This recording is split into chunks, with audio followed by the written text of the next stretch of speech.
Hi all, my name is Frank and welcome to my P1 presentation, Successful and Failed Innovations.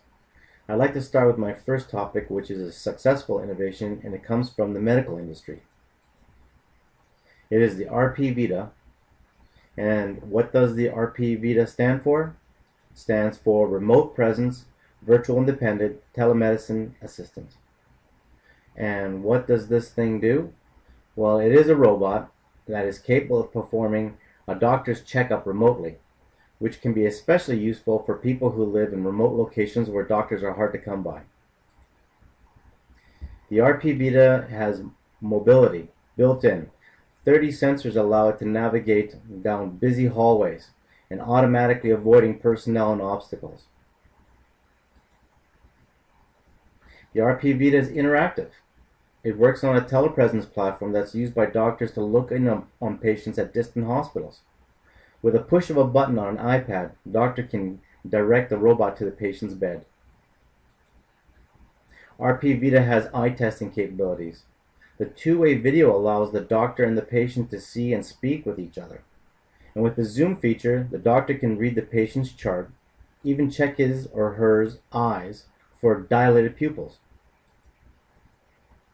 The RP Vita can be remotely controlled via a desktop, a laptop, or an iPad. Each robot costs between $4,000 and $6,000 per month to lease. The robots run on a dedicated cloud network that is monitored around the clock and complies with federal patent privacy laws. The RP Vita has been around since 2002 and has more than 800 robots leased or sold. Collectively, the machines have facilitated nearly 300,000 doctor-patient sessions. Now for part 2 of my presentation, Failed Innovation. This innovation failed and originated in the media domain in 1970. Does anybody know what it is? Laserdisc. The first digital home video format was introduced in 1978, known as Laserdisc or DiscoVision. Brought to the market just 2 years after the introduction of video cassettes, this high-capacity digital storage format meant video and audio quality far exceeded any VCR. Laserdisc boasted extreme sharp images, better than seen at home video.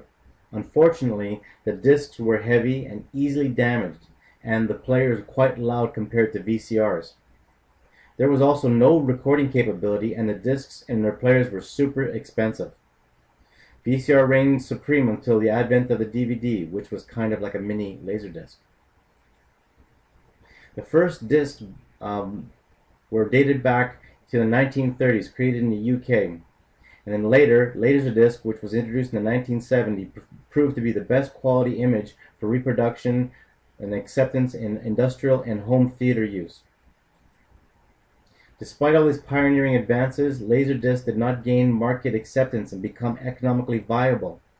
Without a healthy market share in the lucrative 70s video rental market and a lack of support from investors, the last producer of Laserdisc players soon discontinued Laserdisc player production, devoting its time to DVD and more recently Blu-ray players. I want to thank you all for listening to my presentation, and bye for now.